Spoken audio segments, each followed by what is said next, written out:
Welcome to The Explainer. So, you've got an e-commerce brand and you're dreaming of selling your products in places like London, Paris, or Berlin. That's awesome, but there's one acronym you absolutely have to get your head around. VAT.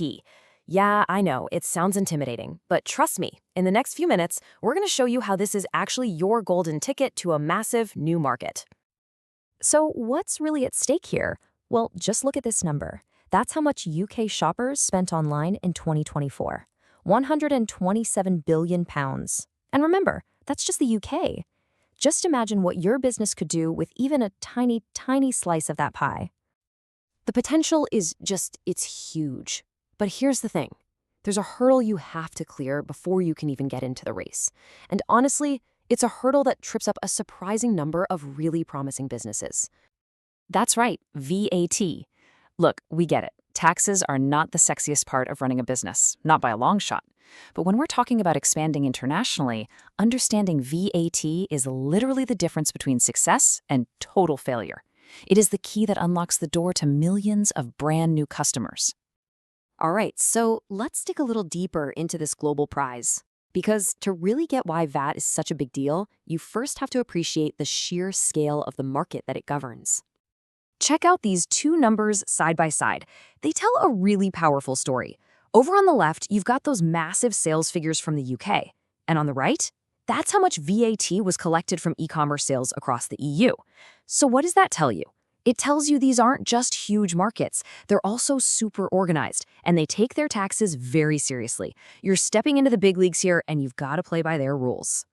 So, what is this mysterious three-letter thing that seems to be guarding the gates to European e-commerce?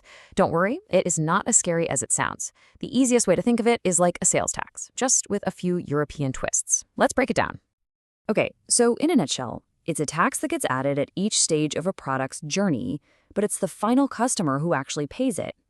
If you're selling to them, your job is to collect that tax for the government. You basically become a temporary tax collector. It's just a required part of the system. So, at what point do you really need to start paying attention to all this? Well, the magic number is 10,000 euros. The moment you sell more than that to customers across the entire EU in 1 year, boom, you are officially in the VAT club. And that's not a suggestion, it's the law. Now, here is a bit of good news. The whole registration process, yeah, it can be a bit of a headache. They're going to want to see a lot of your paperwork. But once you're in for good. That VAT number is yours for life. So just remember, the registration is a one-time thing, but staying compliant, that's an ongoing job. You might be tempted to think, you know what, I'll just deal with this later once I'm actually making some real money over there. Let me be absolutely crystal clear. That is a terrible, terrible idea, and I'm about to show you exactly why. You see, ignoring that is like playing Russian roulette with your entire business. Just picture this.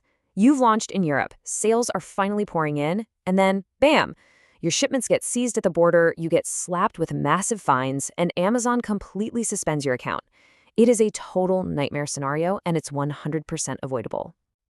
And if you're thinking this is some obscure rule for a few big players, think again. Over 170,000 businesses have already figured this out and are successfully selling under the EU's system. This isn't some niche requirement, it is the absolute standard for anyone who's serious about selling globally. Think of it like this. You wouldn't show up to a professional soccer match without cleats, right? Well, VAT compliance, that's your cleats for the European e-commerce league. It's not optional. It's literally what gets you on the field to compete in the first place. All right, so how do you actually get your hands on this golden ticket, this VAT number? I know it can seem like a confusing maze, but there's a really clear path through it. So let's just walk through the 4 essential steps to get you registered and ready to sell. So the first 3 steps are pretty straightforward, right? Figure out where you're selling, get your paperwork together, and hit submit. But it's step 4, the waiting game. That's where the really smart sellers separate themselves from the rest of the pack. This is where you can gain a serious competitive edge. And here's a perfect example of why that planning is so critical. If your heart is set on selling in Spain, you've got to be ready to wait up to 4 months. But look at the Netherlands. You could be up and running there in just a couple of weeks. This isn't a roadblock, you see. It's a strategic puzzle, and we're going to show you exactly how to solve it. So here's a pro tip that can save you months of just sitting around and waiting. You've got to multitask. While you're waiting for those slower countries like Spain to process your application, you can be actively launching and selling in the faster ones. It's all about being efficient and making the most of your time. Okay, so we've covered the why and the how. Now let's talk about the what not to do. We've seen so many sellers make these simple, costly mistakes, and we really want to help you avoid them. Think of this next part as your cheat sheet for a super smooth and successful launch. Okay, this one is huge, so please listen up. Even if you sell absolutely nothing in a period, you still have to file a VAT return. It's called a nil return, and it is completely non-negotiable.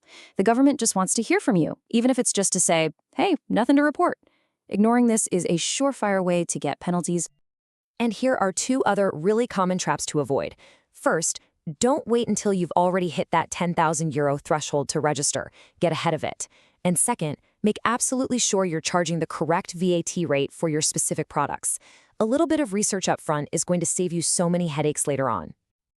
So here's what we really want you to take away from all this today. VAT is not some monster hiding under your bed. It's just a puzzle, and it's a solvable one. With the right strategy and a bit of forward planning, you can turn what seems like a potential headache into a powerful engine for your company's growth. So now you've got the knowledge and you've got the roadmap. The only question left is, where do you want to go first? The European market is out there and it is waiting for you. Go get it. Thanks for watching.